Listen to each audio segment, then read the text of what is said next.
Show me your glory.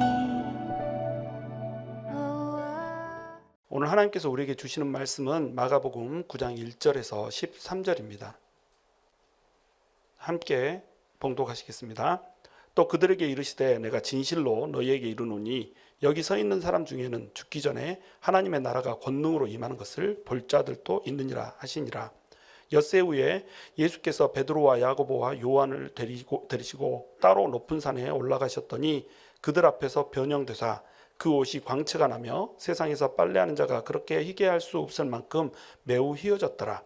이에 엘리야가 모세와 함께 그들에게 나타나 예수와 더불어 말하거늘 베드로가 예수께 고하되 랍비여 우리가 여기 있는 것이 좋사오니 우리가 초막셋을 짓되 하나는 주를 위하여 하나는 모세를 위하여 하나는 엘리야를 위하여 하사이다 하니 이는 그들이 몹시 무서워하므로 그가 무슨 말을 할지 알지 못함이더라. 마침 구름이 와서 그들을 덮으며 구름 속에서 소리가 나되 이는 내 사랑하는 아들이니 너희는 그의 말을 들으라 하는지라. 문득 둘러보니 아무도 보이지 아니하고 오직 예수와 자기들 뿐이었더라. 그들이 산에서 내려올 때에 예수께서 경고하시되 인자가 죽은 자 가운데서 살아날 때까지는 본 것을 아무에게도 이르지 말라 하시니 그들이 이 말씀을 마음에 두며 서로 문의하되 죽은 자 가운데서 살아나는 것이 무엇일까 하고 이에 예수께 묻자와 이르되 어찌하여 서기관들이 엘리야가 먼저 와야 하리라 하나니까 이르시되 엘리야가 과연 먼저 와서 모든 것을 회복하거니와 어찌 인자에 대하여 기록하기를 많은 고난을 받고 멸시를 당하리라 하였느냐. 그러나 내가 너희에게 이르노니 엘리야가 왔으되 기록된 바와 같이 사람들이 함부로 대우하였느니라 하시니라. 아멘. 성탄절은 예수님 땅에 오신 날이에요. 예수님께서 하나님의 영광 보좌를 버리고 이 땅 가운데 임하신 날이 바로 예수님의 탄생하신 그 성탄절이란 말이죠. 비록 이제 지금 성탄절이 정확한 예수님이 탄생한 날이 아니다라고 하는 것이 있지만 예수님께서는 어차피 우리로 하여금 이렇게 성탄 파티 생일 파티 이런 거 바라는 거 원하지 않으시고 예수님께서 이 땅에 오신 목적이 무엇인지 예수님께서 이 땅에서 이루고자 하는 뜻이 무엇이었는지 이것을 우리 예수님을 믿는 사람들이 믿는 백성들이 알고 그대로 행하기를 원하신다는 거예요. 그러므로 이 성탄절은 정말로 예수님의 그 뜻 하나님의 영광이 이 땅 위에 다시 펼쳐지고 하나님의 영광이 다시 우리 가운데서 드러나게 되는 것 이것을 예수님께서는 원하신다는 거죠. 하나님께서는 우리를 창조하실 때에 죄를 지을 수도 있는 인간으로 창조하셨어요. 하나님의 형상을 따라 창조하셨잖아요. 하나님의 형상을 따라 우리를 창조하셨다. 이 말은 우리 가운데에 하나님의 모습과 하나님의 이미지와 하나님의 성품이 깃들어 있다는 뜻입니다. 그래서 우리 인간이 타락했지만 우리 인간 속에는 하나님의 형상이 담겨 있는 거예요. 그래서 하나님을 믿지 않아도 예수님을 믿지 않아도 선을 행하기도 하고 공의를 추구하기도 하고 이런 식으로 된다는 겁니다. 그래서 하나님께서는 우리가 비록 타락하였지만 우리 잃어버리지 않은 이 형상을 가지고 가고 있으되 죄악 가운데 살고 있기 때문에 구원받을 수 없는 우리 이 인간들을 건져주시기 위해서 예수 그리스도를 보내주신 거예요. 예수 그리스도가 이 땅에 오시기 전에 우리의 인간의 실존, 우리의 상태는 어떤 상태냐면 죄를 지을 수도 있는 상태에서 타락하여서 죄를 짓지 않을 수 없는 인간으로 바뀌어버린 겁니다. 반드시 죄를 지을 수밖에 없게 만들어져 버렸다는 거예요. 하나님의 영광이 완전히 없어져 버렸다는 겁니다. 하나님의 성품을 닮았기 때문에 그 잔존하는 흔적으로 말미암아서 선을 추구하는 마음이 있고 또 의를 추구하는 마음이 있고 공의를 추구하는 마음이 있고 공평을 이루고자 하는 마음이 있고 그것이 사회의 제도 곳곳에 사회의 관습 곳곳에 사회의 윤리 곳곳에 녹아 있다고 할지라도 사람은 어차피 죄인이 돼버렸다는 거예요. 그래서 죄를 짓지 않을 수 없는 인간으로 타락을 해버린 겁니다. 그러므로 모든 인간이 죄를 범함에 하나님의 영광에 이르지 못하였더라라고 로마서에서는 선포를 하고 있어요. 모든 인간이 죄인입니다. 의인은 없나니 단 한 명도 없고 모든 인간이 죄인인 거예요. 이 죄인이 돼버린 인간에게 원래 하나님께서 짓고자 하셨던 지으면서 부여하여 주셨던 그 하나님의 영광이라고 하는 것, 이것을 하나님께서는 회복시켜 주기를 원하신다는 거죠. 그리고 원래 예수님을 지을 때 부어주셨던 그 영광보다도 더 큰 영광을 하나님께서는 우리에게 부어주시기를 원하신다는 거예요. 그래서 예수 그리스도를 이 땅에 보내주셨던 겁니다. 예수님께서 하나님의 영광 보좌를 버리고 낮고 천한 이 땅에 오신 그 목적은 우리의 영광을 회복시켜주고 그 이전 영광보다 이후의 영광이 더욱 빛나게 해주기 위해서 이 땅에 오셨단 말이죠. 예수님께서 비록 하나님의 영광 보좌를 버리고 이 땅에 오셨지만 예수님의 영광이라고 하는 것은 감출 수가 없었어요. 그래서 요한복음 1장 1절에서는 이렇게 기록합니다. 태초에 말씀 계시나 이 말씀이 하나님과 함께 계셨으니 이 말씀은 곧 하나님이시라, 이렇게 말씀하세요. 예수님이 곧 하나님이라는 거죠. 그런데 1장 14절에 보시면 이 말씀이 육신이 되어 우리 중에 거하시니 우리가 그 영광을 보매 아버지의 독생자의 영광이고 은혜와 진리가 충만하더라, 이렇게 기록하고 있어요. 아버지의 독생자의 영광, 하나님의 아들의 영광이 충만했단 말이에요. 그러니까 아버지의 독생자의 영광이라고 하는 것은 하나뿐인 아들이란 뜻이 아니라고 그랬죠. 독생자, 이 말은 하나님과 동격이란 말입니다. 하나님과 동일하단 말이에요. 하나님 그 스스로의 영광이 이 땅을 완벽하게 비췄다는 거예요. 그래서 예수님이 오셨을 때 천사들이 쫙 진을 치고 둘러앉아서 영광 영광 영광 영광, 할렐루야 영광 영광 영광 노래를 불렀던 거예요. 그 예수님의 영광이 이 땅 위에 우리와 함께 거하시는 겁니다. 그것을 우리는 임마누엘이라고 하는 거예요. 우리 오늘 찬양에서 불렀듯이 고도소서 임마누엘, 임마누엘은 하나님께서 우리와 함께 하시다, 이런 뜻이잖아요. 예수님이 우리 가운데 거해 주심으로 말미암아서 하나님이 우리와 함께 하시고 하나님이 가지고 있는 그 영광이 우리와 함께 한다라고 하는 거예요.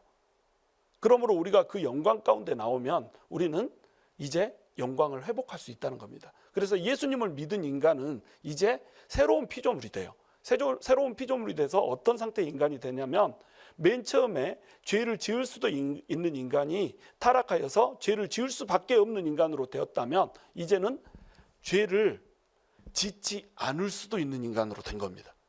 자, 죄를 짓지 않을 수도 있는 인간이 된 이 인간이 예수님이 다시 오시면 그 영광이 완벽하게 회복이 되는 거예요.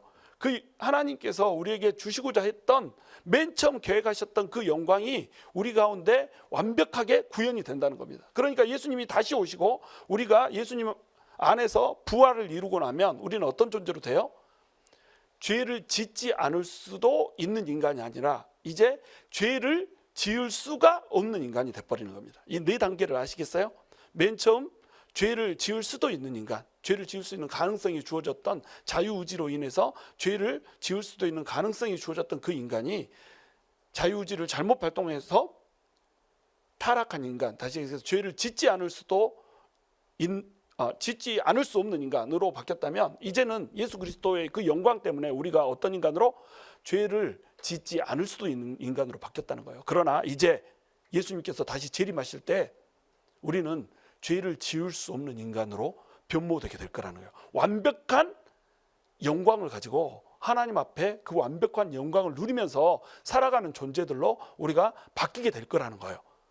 그것을 위해서 예수 그리스도가 이 땅에 오셨다는 겁니다. 그것을 위해서 예수 그리스도가 이 땅에 오셔서 순환을 받으시고 십자가에 못 박혀 죽으시고 자기 생명을 내주시면서까지 우리에게 영광을 주시고자 하셨다는 거예요.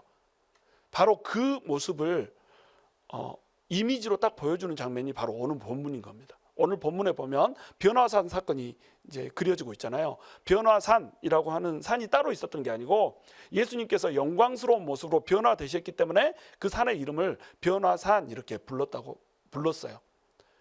그 산이 이제 어디에 있는지 우리는 모르죠. 어떤 사람은 헐몬산이라고도 하고 어떤 사람은 다볼산이라고도 하고 하여튼 후보지를 한 3가지 정해놓고 실제로 이 영광스럽게 변형된 그 변형산에서 영광스럽게 산다고 크리스찬들이 거기에서 머물면서 살았던 적도 있어요. 근데 사라센 제국에 의해서 멸망되면서 그 땅들이 완전히 이제 폐허가 돼버렸죠. 하여튼간 하나님의 영광이 예수님께 그대로 드러나면서 영광스러운 모습으로 변형된 그 장소, 그 장소가 바로 변화산이었다는 겁니다. 이곳으로 예수님께서 세 명의 제자를 데리고 가세요. 베드로와 요한과 야고보를 데리고 이 변화산으로 가셔서 영광스럽게 변화된 모습을 보여주셨던 거예요. 그런데 이 영광스럽게 변화된 모습에 누가 같이 나타나냐면 모세와 엘리야가 같이 나타나요. 모세와 엘리야 역시 너무나도 영광스러웠어요. 그래서 그 옷이 이 세상에서 그 어떠한 세탁기로 빨아도, 그 어떠한 세제로 집어넣어서 빨아도 흉내낼 수 없는 그 하얀 광채를 드러내며 그 영광을 드러내는 모습으로 서 있더라는 거죠. 예수님뿐만 아니라 모세와 엘리야도 그 모습으로 서 있었다는 거예요. 그러면 여기서 이제 우리가 질문을 하나 할 수 있죠. 왜 모세와 엘리야가 그 자리에 서 있었을까? 라고 하는 질문을 할 수가 있겠죠. 모세와 엘리야는 예수님이 이 땅에 오시는 것과 가장 직접적인 연관이 있는 사람들이었어요. 신명기에 보면 모세가 말을 하죠. 너희에게 그 선지자, 나와 같은 선지자 한 명을 보내주겠다라고 신명기에서 말씀하세요. 바로 그 선지자가 예수님이라는 거예요. 모세가 약속했던 그 선지자가 예수님이라는 겁니다. 모세는 이스라엘 백성들을 어떻게 하죠? 애굽의 노예의 상태에서 구원하여서 자유인으로 만들어줘요. 예수님은 죄의 노예인 상태에서 모든 인류를 구원해서 건져주셔서 죄의 노예로부터 해방을 시켜줘요. 그러니까 이스라엘을 구원했던 모세의 모습과 온 인류를 구원하는 예수님의 모습이 정확히 데칼코마니처럼 이렇게 포개지죠. 합동이 된단 말이에요. 이건 무슨 말이에요? 모세를 통해서 예언된 그 예수님이 오실 것이기 때문에 모세가 등장을 한 겁니다. 엘리야도 역시 마찬가지예요. 예수님이 오시기 전에, 다시 얘기해서 그 선지자가 오기 전에 반드시 엘리야가 와야 된다라고 하는 내용이 말라기서 4장 5절에 예언이 되어 있어요. 그 선지자가 오기 전에 엘리야가 올 것이다. 그 엘리야가 누굴까요? 세례 요한인 겁니다. 세례 요한이 와서 예수님이 오실 길을 미리 평탄케 했단 말이에요. 그러니까 예수님이 이 땅에 오셔서 모든 잃어버린 우리 죄인들의 영광을 다시 하나님의 형상대로, 하나님의 영광대로 회복시킬 것이라고 하는 것, 이 말씀과 가장 연관되어 있는 게 누구라는 거예요? 바로 모세와 엘리야라는 거예요. 그래서 모세와 엘리야가 나오는 거예요. 또한 모세와 엘리야는 성경 전체를 상징을 해요. 모세는 모세 오경을 말하잖아요. 그리고 엘리야는 선지자 전체를 대표하는 거거든요. 그러면 모세 오경과 선지자들의 글, 이것이 성경 전체를 의미하는 거였어요.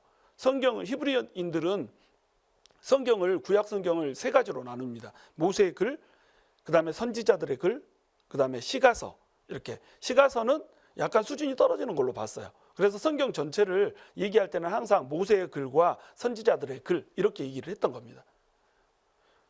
그래서 모세의 글은 뭐예요? 모세 오경. 누가 썼죠? 모세가 썼죠. 선지자들의 글은 여호수아부터 시작해서 시가서를 제외한 모든 책들이 선지자의 글이에요. 선지자들을 누가 대표하죠? 엘리야가 대표하는 거예요. 그렇기 때문에 구약 성경, 다시 얘기해서 모세의 글과 선지자의 글로 대표되는 그 모든 성경이 누구에 대해서 얘기를 하고 있다는 거예요? 예수님에 대해서 얘기를 하고 있다는 겁니다.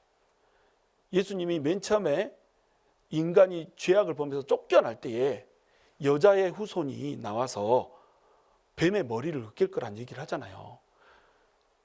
인간이 죄를 범하여서 쫓겨나는 그 순간부터 이미 예수님이 기록되어 있는 거예요. 이미 예수님을 보내겠다는 약속이 있는 거예요. 노아의 방주를 통하여서, 어린 양을 통하여서, 출애굽기의 과정을 통하여서, 노뱀을 통하여서, 또 도피성을 통하여서, 이런 물건들로, 사물들로, 또 성막을 통하여서 예수 그리스도가 어떤 모습으로 올 것인가라고 하는 것을 예표해놨어요. 심볼로 주어놨어요. 또 모세를, 요셉을, 다윗을 심볼라이즈해서 예수님이 이런 모습으로 올 것이라고 하는 것을 또 예표해놨단 말이에요. 예표는 심볼입니다. 심볼로 예수님이 올 거라고 하는 것을 너무나 곳곳에 수백 번에 걸쳐서 표현을 해놨어요. 그러니까 구약 성경을 보면 우리는 뭘 발견할 수 있어요? 그림자로 숨겨둔 예수님의 실체를 발견할 수 있어야 된다는 겁니다. 또한 예수님께서는 그걸로 부족하니까 정확히 예언된 분이셨어요. 하나님께서 어떻게 오실 거라는 것을 예언해 버렸단 말이죠. 아브라함의 자손으로 올 것이다. 이삭의 자손으로, 야곱의 자손으로 올 것이다. 유다의 자손으로 올 것이다. 다윗의 자손으로 올 것이다. 이새의 뿌리에서 나올 것이다. 십자가에 의해서 죽일 수 있는 그 모습도 역시 신포도주를 맛보게 될 것이다. 손에 구멍이 뚫리게 될 것이다. 옆구리에 구멍이 뚫리게 될 것이다. 그리고 예수님의 그 속옷을 제비 뽑아 나눠 가질 것이다. 부자의 묘실에 장사될 것이다. 예수님께서 도무지 통제하고 조절할 수 없는 그런 모습들이 이미 예언되어 있단 말이에요. 베들레헴에서 태어날 것이다. 나사렛에서 자라게 될 것이다. 처녀의 몸에서 나오게 될 것이다. 그 수많은 예언들, 300번이 넘는 예언들이 성경 전체에서 그대로 기술이 돼 있다는 겁니다. 그리고 그것을 그대로 통째로 이루신 분이 바로 예수님이란 말이에요. 그러니까 모세와 엘리야가 예수님 앞에 영광스러운 모습으로 서 있는 거예요. 왜? 모세의 글과 선지자들의 모든 글들이 예수님에 대해서 얘기하고 있거든요. 예수님은 무려 그런 분이라는 거예요. 그냥 종교에서 어떤 종교의 창시자들이 쭉 나타나서 아웃 오브 블루 그냥 갑자기 뚝 떨어져가지고 내가 메시아래, 내가 구원자래, 나를 믿으면은 구원을 얻을 수 있대. 그런 존재가 아니란 말이에요. 허접한 존재가 아니란 말이에요. 사람 중에 한 분이 아니고 예수님은 명확히 성경에서 300번 이상 예표되었고 수백 가지 예언되었고 수백 가지 이상의 예표들로 상징화되었던 그분이 현현에서 실제화된 분, 그분이 바로 예수 그리스도라는 겁니다. 그러니까 모세와 엘리야가 나타났다는 거예요. 그리고 모세와 엘리야는 또한 예수님의 구원을 그대로 그림으로 보여줘요. 자, 모세는 가나안 땅, 약속의 땅 가나안에 들어가요? 못 들어가요? 못 들어가죠. 왜? 모세는 누구이기 때문에? 율법이기 때문에. 그런데 누가 들어갑니까?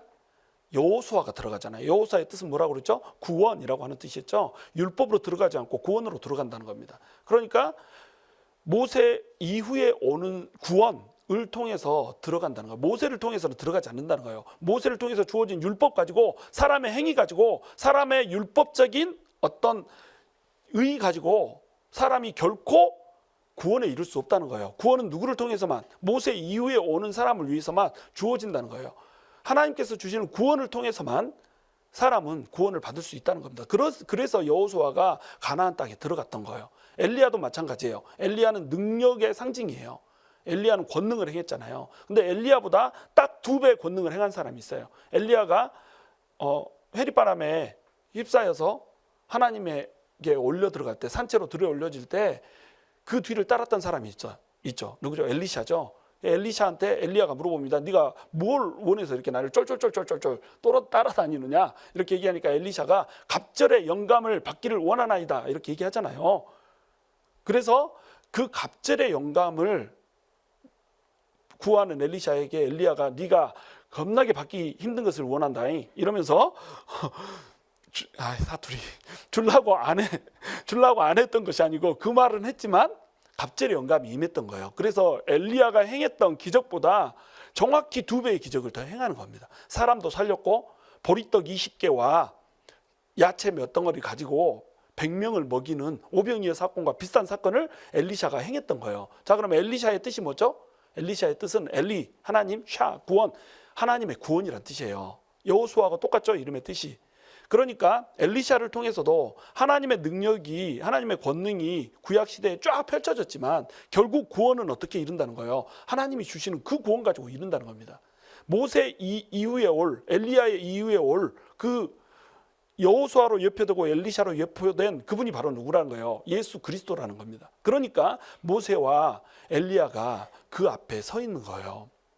또한 모세와 엘리야가 그 앞에 서 있었던 이유는 뭐냐면 예수님께서 오셨을 때, 예수님께서 다시 이 땅에 오셨을 때 영광스러운 모습으로 우리도 변형될 거라는 거예요. 예수를 믿었던 모든 사람은 예수님이 모세와 엘리야와 함께 누렸던 그 영광, 함께 지금 변화산에서 보여주고 있는 그 영광을 예수를 믿는 모든 성도들에게 주겠다는 거예요. 모세는 누구를 예표하고 있냐면 모세는 죽었잖아요. 느보산에서 죽었어요. 그리고 이 시체를 느보산에서 죽은 모세의 시체를 하나님이 숨겨버렸어요. 시체가 어디 있는지 아무도 모르고 무덤이 어디 있는지를 몰라요. 왜 그러냐면 모세가 신격화 될까 봐 하나님께서 막아버린 거예요. 엘리야 들림받아서 올라갔어요. 엘리야도 들림받아서 올라갔기 때문에 사람들이 엘리야를 신격화하는 경향이 있어요. 그래서 모세와 엘리야 하면 그냥 우상화 시켰던 거예요. 이스라엘 백성들은. 그런데 그들은 그런 존재가 아니고 우리 인간들과 똑같은 성정을 가진 존재라는 겁니다. 그런데 지금 예수님 앞에 그들이 서 있는 거예요. 어떤 모습으로? 변형된 영광스러운 모습으로. 그러면 모세는 죽음을 맛봤잖아요.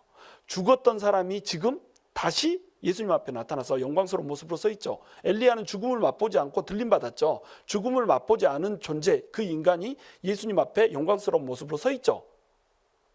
자, 이것이 예수를 믿는 사람들이 예수님이 다시 오실 때 갖게 될 영광이라는 겁니다. 모세처럼 이미 죽었던 사람, 예수님을 믿었지만 이미 죽었던 사람들, 예수님이 다시 올 때 부활하여서 예수님 앞에 영광스러운 모습으로 서게 될 거예요. 그 동일한 영광으로 지금 현재 살아가고 있지만 죽음을 맛보지 않은 우리들, 엘리야처럼 들림받아서 올라가면서 예수님이 주시는 그 영광을 우리 또한 누리게 될 거라는 거예요. 그러니까 결론은 뭐예요? 죽었던 죽지 않았던 예수님을 믿었던 사람은 예수님께 들림받아 올려져서 예수님이 오실 때 품는 그 영광으로 동일한 영광을 누리게 될 거라는 겁니다.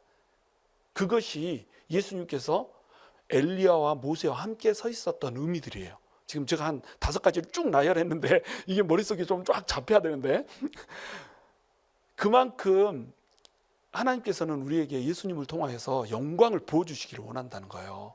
여러분, 하나님께서 예수님을 이 땅에 보내신 이유, 예수님께서 이 땅에서 죽으시고 피를 흘리셔야 했던 이유, 침에 맞고 또 뺨을 맞으며 모욕당하셨던 이유, 그 이유가 뭐라고요? 우리의 영광을, 하찮은 우리의 영광을, 아무것도 아닌 우리의 영광을, 한낱 피조물이고 하나님을 떠나서 죄악 가운데 살았고 죄의 길 가운데 방황하던 우리 같은 것들을 예수님의 영광, 하나님의 영광과 동일한 영광을 주시기 위해서 그 예수님이 하늘보좌 영광을 버리고 이 땅에 오셔버린 날이 바로 성탄절이라니까요. 그러니까 이 성탄절은 어떤 날이어야 돼요? 우리가 우리의 즐거움을 채우는 날, 즐거워해야죠. 예수님이 이 땅에 그 영광을 받을 만한 아무런 자격이 없는 우리에게 영광을 주겠다고 오셨으니 얼마나 즐거운 날이에요. 우리 춤추고 기뻐해야 돼요. 그냥 막 메뚜기 춤도 추고 이런 춤도 추고 하여튼 할 수 있는 그 모든 기쁨을 가지고 기쁨을 누려야 돼요. 그러나 주 안에서 기쁨을 누려야 된단 말이죠. 예수님은 저쪽 한쪽 편에다 버려두고 쑤셔 박아놓고 주님 여기 잠깐 계세요. 옷장에다 딱 들여 보내놓고 우리끼리 즐거운 이 즐거움은 올바른 성탄절이 아니라는 말이에요. 세상은 지금도 그렇게 가르쳐요. 해피 할러데이라는 거야. 메리 크리스마스 아니고 해피 할러데이. 크리스마스 해피 할러데이 막 이러면서 인형도 계속 해피 할러데이 궁뎅이 막 왔다 갔다 하면서 이렇게 하는 인형들 만들어 놓고 산타가 춤추잖아요. 그것이 세상에 우리에게 주입하는 성탄의 의미란 말이에요. 뭐 크리스마스 스피릿 막 이렇게 얘기하잖아요. 그래서 크리스마스에는 이제 꿈도 꾸고 막 이루어질 수 없는 일도 한번 소원을 바라보고 가족들끼리 유쾌하게 식사를 즐기면서 재밌는 시간을 보내고 평소에 못 가봤던 아름다운 장소에 가서 설경을 쫙 보면서 그 눈밭의 아름다운 그 모습들을 보고 여유를 누리면서 이렇게 사는 것, 이것이 성탄절의 의미라고 생각을 해요. 이것을 크리스마스 스피릿이라고 얘기를 한다는 말이죠. 그런데 크리스마스는 그런 날이 아니라는 거예요. 크리스마스는 하나님께서 우리에게 영광을 회복시켜 주시기 위해서 오신 날이라는 거죠. 세상이 가르치고 있는 세상의 누룩으로 오염된 크리스마스를 우리 성도들이 동일하게 지키면 안 된다는 거예요. 우리 크리스마스 하면 딱 떠오르는 이 인물이 있죠. 산타클로스. 산타클로스는 예수님하고 아무 관계가 없습니다. 크리스마스 추리, 예수님하고 아무 관계가 없어요. 크리스마스 추리는 그 성스러운 나무를 숭배하는 우상 숭배에서 온 거예요. 심지어는 성탄절이라고 하는 이 절기를 지키는 것도 이교 의식 중에 하나였어요. 성경에는 복음서에도 그리고 사도행전에도 예수님의 생일을 축하하면서 생일 파티했다는 대목이 안 나와요. 그리고 초대 교부들도 예수님의 생일을 축하하기 위해서 어떤 기념일을 행했다라고 하는 거 이거 전혀 나오지 않아요. 예수님의 생일은 사실은 봄이었어요. 왜냐하면 양치는 목자들이 들판에서 목동들이 있다가 예수님이 탄생하니까 와가지고 이렇게 예수님을 축하해 주잖아요. 한겨울에 목동들이 왜 양을 쳐요? 풀도 없는데. 그러니까 그때는 3월이었을 거란 말이죠. 우리가 예수님의 생일은 3월이었을 거라는 거예요.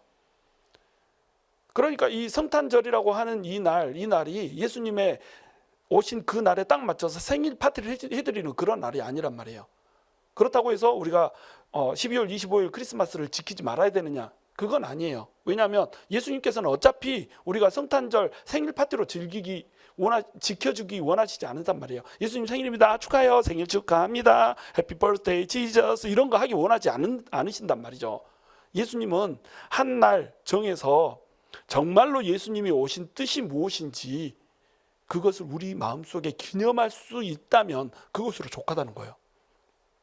그리고 예수님께서 이 세상에 오셔서 세상 가운데 영광을 주고자 하셨던 그 의미를 우리가 새기고 그대로 살려고 행한다라고 하면 예수님께서는 만족하신다는 겁니다. 그러니까 세상이 모두 가짜 생일로 예수님의 생신을 축하하고 있다고 할지라도 상관없어요. 우리 이날에 예수님의 오신 그 날을 기리면 되는 겁니다. 날이 딱 일치하지 않아도 돼요. 예수님이 이 땅에 오셨다는 그것을 한 날 정해서 기념하면 되는 거예요. 그런데 우리가 그 날을 정해서 생일 파티 해드리는 요거보다 더 중요한 것 이것이 뭐냐면 예수님의 뜻을 행하는 날이 돼야 된단 말이에요. 예수님의 뜻을 우리 성도들의 가슴 속에 심는 날이 돼야 된단 말이죠. 가족들끼리 즐겁게 식사하는 날이 아니고 물론 즐거워해야 되겠지만 그 안에 주님이 주인이 돼야 된단 말이죠. 무대의 중심에 산타 할아버지가 서고 선물이 서고 크리스마스 추리가 서는 게 아니라 예수님이 등장해야 된다는 거예요. 그 예수님이 왜 우리한테 왔는지 이것을 우리가 기억하는 날이 돼야 된다는 거죠. 바로 그 날이 성탄절인 겁니다. 그것을 이 변화산 사건을 통해서 우리가 볼 수 있어야 된단 말이에요. 하나님의 영광을 사람들에게 회복시켜 주시기 위해서 오신 그 예수 그리스도 그분을 우리가 발견할 수 있어야 된단 말이죠.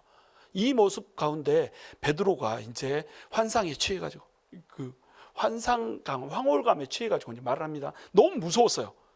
하나님의 영광 앞에 서면은 죄인된 인간들은 두려워서 벌벌벌 떨 수밖에 없어요. 너무너무 두려운 거예요. 그런데 너무너무 또 좋은 거예요. 그러니까 이 두려움과 황홀감 가운데서 베드로가 얘기를 하죠. 라비여 이곳이 좋사오니 여기가 좋사오니 초막셋을 짓되 하나는 예수를 위하여 하나는 엘리야를 위하여 하나는 모세를 위하여 합시다. 우리 여기서 삽시다. 이렇게 얘기하고 있는 거예요. 예수님이 이 변화산에서 보여준 그 영광 이 영광을 세상 사람들한테 주기 위해서 왔잖아요. 세상에 하나님의 영광을 회복시켜주기 위해서 왔잖아요. 그래서 이 영광을 지금 나타내 보여주는 거잖아요. 지금 예수님을 전부 거부하고 있어요.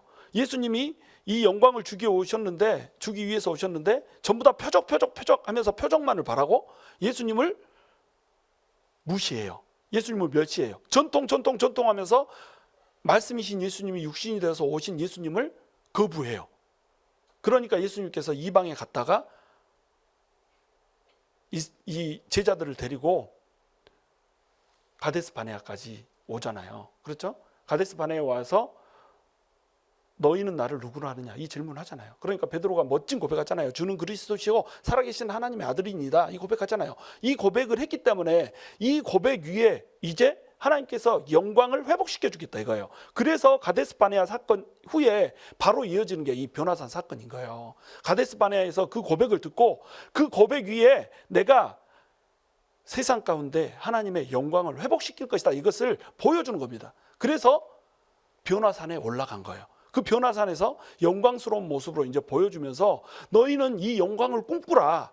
이 영광을 너네가 장차 맞이하게 될 것이다. 그러므로 이 영광에 이르기까지 너희는 십자가를 지고 자기를 부인하고 나를 따르라. 이 말씀을 하고 싶은 거예요. 내가 영광 보여줬지. 이 영광이 너네 거야. 단 어떨 때 너희를 부인하고 자기 스스로를 부인하고 십자가 지고 나 따를 때 이 영광 네 거야. 라고 하는 것을 보여준 겁니다. 마가복음의 주제예요 이게. 마가복음의 주제는 제자도와 하나님의 영광이거든요. 제자가 되어서 예수님의 그 길을 십자가 지고 따르면 예수님께서 십자가를 지신 후에 받았던 그 영광을 제자인 너희한테도 똑같이 줄 거야. 고난에 참여하면 영광 줄 거야. 이것이 마가복음의 주제란 말이죠. 그래서 이 변화선 사건이 바로 그 사건 다음에 가데스 바네아 사건 다음에 이어지는 거예요. 그런데 그 가데스 바네아 사건 때에 예수님께서 첫 번째 순환에 대해서 얘기해 주잖아요. 그 고백을 듣고 내가 십자가에 못 박혀 죽을 거야. 왜냐하면 영광 줘야 되거든. 세상에 영광을 전해줘야 되거든. 나 십자가에 못 박혀서 세상의 영광을 위해서 내가 죽을 거야 라고 얘기할 때 베드로가 어떻게 했어요? 예수님을 꾸짖잖아요. 주님 그럼 절대 안 됩니다. 뭐 이게 말이 됩니까? 혼줄 좀 나야 되겠어요. 주님 혼줄 나셔야겠어요. 이렇게 베드로가 했던 거예요. 그랬던 베드로가 지금 변화선에서 똑같은 짓을 하고 있는 거예요.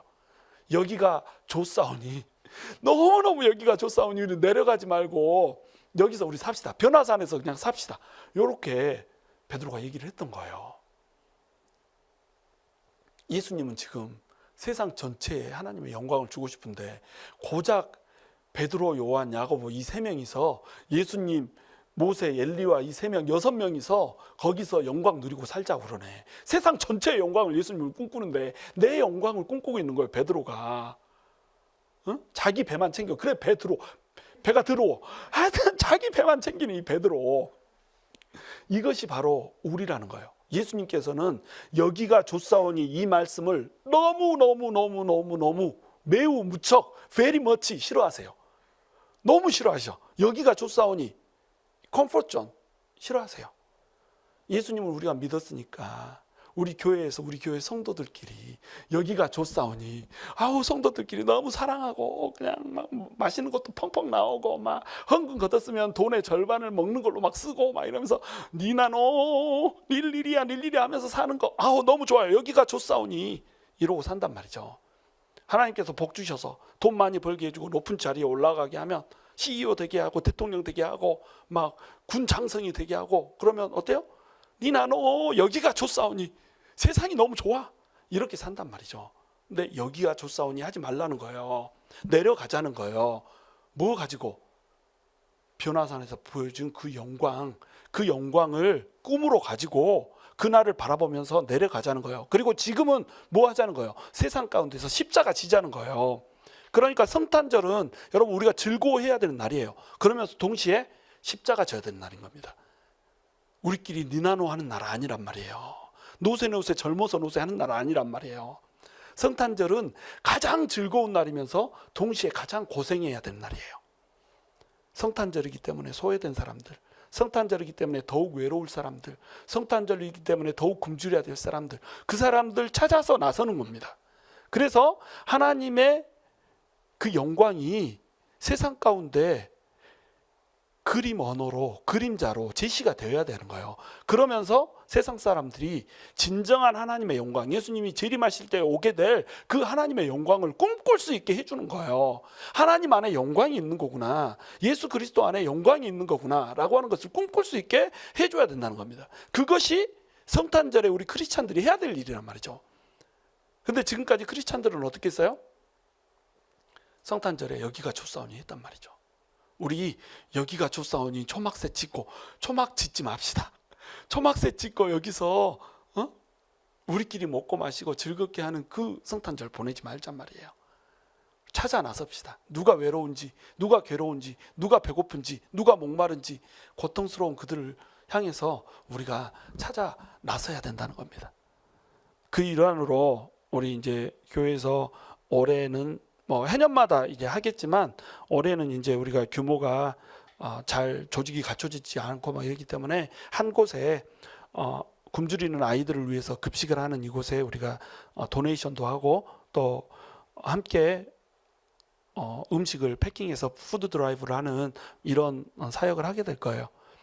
이후에 이제 우리가 조직이 훨씬 더 갖춰지고 체계화되면 이 일을 보다 본격적으로 하게 될 거예요. 이 일에 비록 작은 움직이지만 우리가 본격적으로 또 적극적으로 동참하여서 정말로 이 성탄절이 우리만 생각하고 우리만 여기가 좋사오니 하고 머무르는 이 성탄절이 아니라 하나님의 사랑이 예수 그리스도의 은혜가 나누어지는 그런 성탄절 되었으면 좋겠어요. 우리 그런 성탄절 보내기를, 그리고 성탄절뿐만 아니라 정말로 예수 그리스도의 이 땅에 오심을 늘 우리 마음속에 기리고 하나님의 영광, 그 영광을 바라보면서 세상 모든 민족과 족속들이, 사람들이, 잃어버린 영혼들이 예수 그리스도의 주시는 그 영광 가운데 기쁨을 누릴 수 있는 그런 삶을 꿈꿀 수 있기를 주님의 이름으로 축원합니다.